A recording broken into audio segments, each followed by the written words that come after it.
सांस हो रही है कम, आओ बांस लगाएं हम। इसी उद्देश्य से आज हम सब आज़ादी के अमृत महोत्सव के उपलक्ष्य पर मेहरचंद महाजन डीएवी कॉलेज फॉर वुमेन का एक भारत श्रेष्ठ भारत क्लब, एनएसएस इकाई और उन्नत भारत अभियान सेल द्वारा आयोजित अपने उद्योग भागीदार द आर्टिसन एग्रो इंडिया के बहुमूल्य सहयोग और मेक इन इंडिया कार्यक्रम के तहत विश्व बांस दिवस वर्ल्ड बैम्बू डे मनाने के लिए पूरे जोश से एकत्रित हुए हैं। आप सबका हार्दिक अभिनंदन। सभी सज्जनों, महिलाओं और उपस्थित हमारे जो अपने पदाधिकारीगण हैं, सभी के लिए बहुत बहुत आभारी और सबसे बड़ा आभारी हूँ कि हमारे जो कॉलेज हैं, हमारे जो यूनिवर्सिटी हैं, जो डीएवी कॉलेज है, इन्होंने जो इस प्रोग्राम को बीड़ा उठाया है।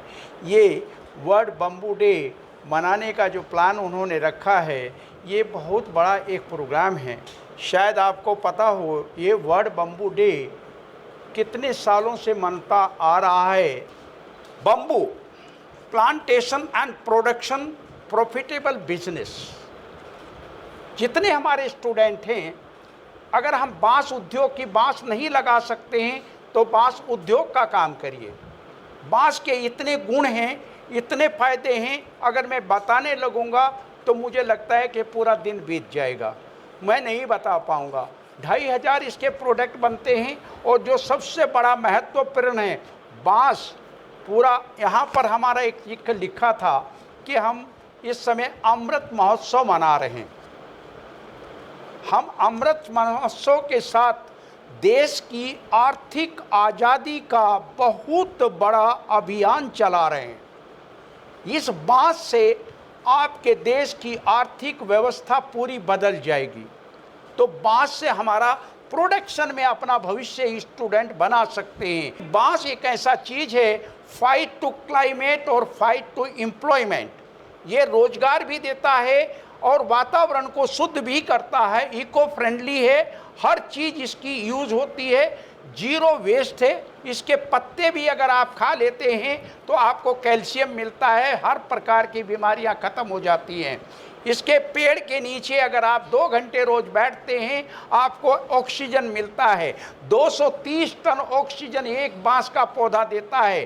पूरे वर्ल्ड में सबसे जल्दी ग्रोथ करने वाला, सबसे जल्दी जवान होने वाला एक सिर्फ बांस का पेड़ है, जो सबसे जल्दी पैदा होता है और सबसे जल्दी जवान होता है। इसको कोई खुराक नहीं चाहिए, कोई खाद नहीं चाहिए, कोई पानी नहीं चाहिए। वर्ल्ड में यही एक पौधा ऐसा है जो जमीन से पानी नहीं लेता है।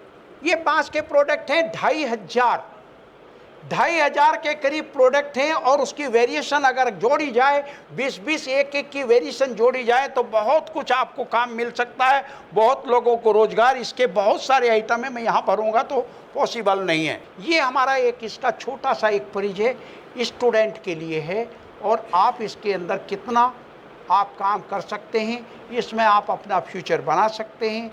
आज मैं यहाँ अंतर्राष्ट्रीय बांस दिवस पर आप सबका स्वागत करती हूँ। मैं केवल यहाँ इतना कहना चाहती हूँ कि संस्था हर दिशा में समाज के लिए, राष्ट्र निर्माण के लिए, वातावरण के लिए, पर्यावरण के लिए, चरित्र निर्माण के लिए, हर दिशा में ये संस्था सराहनीय कार्य कर रही है और इसका श्रेय हमारी टीम को जाता है। हमारे जो स्टाफ मेंबर्स हैं, जो टीचिंग और नॉन टीचिंग स्टाफ है, उनकी मैं बार बार उनको मैं धन्यवाद करती हूँ कि वो सारे इतनी तन्मयता से, इतनी लगन से कार्य करते हैं, जिसके कारण संस्था को प्रतिवर्ष इतने सम्मान मिलते हैं। आज का दिन जो है, ये पर्टिकुलरली इस चीज़ को एहसास करने का, इस चीज़ को महसूस करने का दिन है कि हमने, विज्ञान ने बहुत तरक्की कर ली। विज्ञान में तरक्की के लिए, खोजों के लिए, डिस्कवरीज, इन्वेंशंस के लिए लोगों ने नोबेल प्राइज़ भी जीत लिए।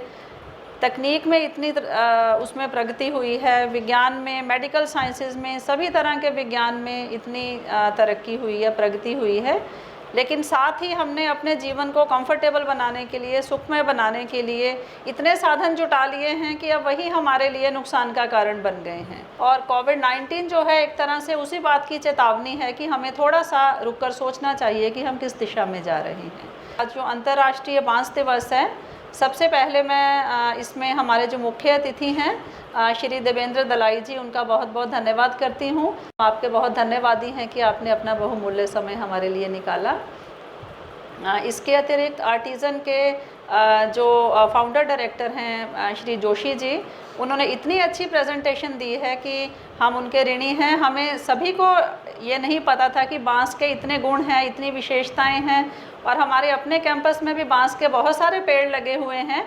मैं उनको विश्वास दिलाती हूँ कि हम उनका भी पूरा प्रयोग करेंगे, उपयोग करेंगे, और जो आज वो हमारे लिए बांस के पेड़ उपहार में लेकर आए हैं, हम उसके लिए भी उनके बहुत कृतज्ञ हैं।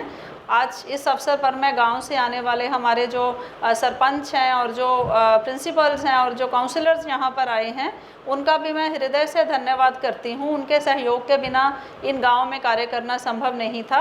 और मैं आज के हमारे जो अतिथि हैं उनको ये विश्वास दिलाना चाहती हूँ कि ये संस्था आने वाले समय में भी ऐसे ही राष्ट्र के विकास के लिए और समाज के विकास के लिए और पर्यावरण संरक्षण के लिए कार्य करती रहेगी। जय हिंद, जय भारत। आज कोविड-19 के इस विषम दौर में हम सभी को प्रेरणा और सही मार्गदर्शन की ज़रूरत है। आभार समारोह शुरू करने से पहले मैं अपनी पसंदीदा कविता, जो कि रचित है डॉक्टर निशा भारद्वाज द्वारा, उसको सभी को सुनाना चाहूँगी। खत्म होने को है मुश्किल, खत्म होने को है मुश्किल, वक्त रखना हौसला, रुकने वाला है गमों और गर्दिशों का सिलसिला। फिर से मन उपवन में फूल खिलखिलाएंगे, ये उदास मौसम फिर दोबारा मुस्कुराएंगे। पतझड़ में सूखे पात सावन में फिर हरे होंगे, फिर से दिलों में आशा के रंग भरे होंगे। बगिया में कोयल फिर कूकने को आएगी, फिर से बुलबुल खुशी के गीत गाएगी। निराशा की लहर लंबी सही कहाँ तक चल पाएगी, मायूसी की काली रात अब जल्दी ही ढल जाएगी। मगर ये ध्यान रहे तेरे पाँव रुकना ना पाए, किसी मुश्किल के आगे तेरा शीश झुकने ना पाए। सदा कठिन ही होती है परीक्षा की घड़ी, बड़ा परिश्रम करने पर मिलती है जीत बड़ी। हर कदम विश्वास रख, आगे बढ़ा चल, खत्म होने को है मुश्किल, बस और कुछ पल, बस और कुछ पल, बस और कुछ पल। Thank you, ma'am, for your each and every word. Always put ourselves in the right mode and right direction. मैं हमेशा से मैम को कहती हूँ कि मैम आपकी मंशा हमारा कर्तव्य। अब समय है उन सभी सम्माननीय और आभार के पात्र व्यक्ति विशेष गणों को मंच पर आमंत्रित कर उन्हें सम्मानित किया जाए।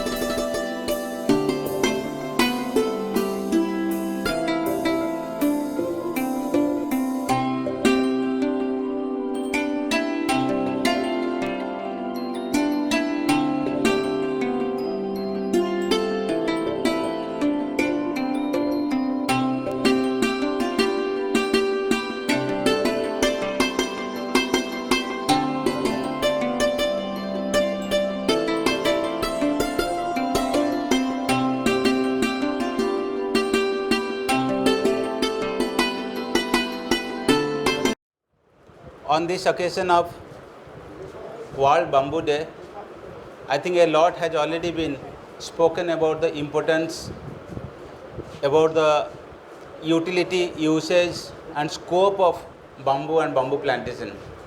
I need not be repeating those things, but one thing I would definitely say, that maybe once upon a time it was told that bamboo is a poor man's timber. It is no longer a poor man's timber, I tell you. It has become a luxury, it has become a fashion these days. Maybe people in this part of the country may not be very much aware. The kind of, I think in one of the presentation you all must have appreciated the fact that how the bamboo can have such a wide range of utility. So far the bamboo plantation in the country is concerned, I think everybody it will be very, very shocking to know that we have got more than 1,000 species of bamboo in the country. To a layman it may appear that bamboo is just bamboo, they cannot differentiate between one bamboo to another, but almost like close to 100 genus I am telling, close to 100 genus and maybe close to 1,000 species of bamboo are there. And 2/3 of our bamboo cultivation takes place in northeastern part of our country. The majority of the livelihood, sources of livelihood of the northeastern region of the country is directly or indirectly from bamboo only. Much has already been said that how fast it grows and what are the environmental advantages of this bamboo besides the economic benefit that we get. I think you all have been enriched with the presence of all the experts and those who spoke on the occasion.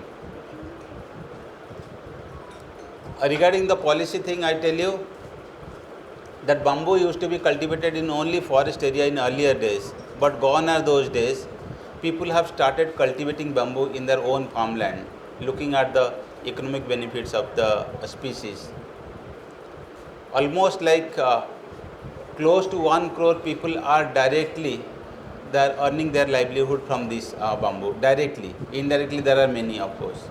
So on this occasion of World Bamboo Day, I once again convey my best wishes to you, and I once again thank Madam Bhargav and the entire team for giving me the opportunity to be part of this celebration. Thank you very much. As Ek Bharat Shreshtha Bharat Institutional Coordinator, I take pride in thanking formally all the stakeholders today. On behalf of the institution, I thank Artisan Agro because they are our co-hosts, and with them we believe that nature is not a place to visit but a home, and we need to reaffirm this very idea in our daily lives also. On behalf of both the hosts, I would express my profuse thanks to our worthy chief guest, Mr. Devendra Delai, who has spared his valuable time to be with us today. Sir, we continue to seek your patronage in all our sustainability endeavors. It's a proud moment for the institution to host the councillors as well, whose constant patronage to our Unnat Bharat Abhiyan, NSS, is very, very motivating. They remain our strength, and we are thankful to our external stakeholders, the principals of various schools, Anganwadi in charges, teachers, who constantly guide our NSS Unnat Bharat volunteers also, who are committed to the cause of nation building. The program would not have been a success without the consistent support of Madam Principal, whose vision inspires us to set the bar higher every time.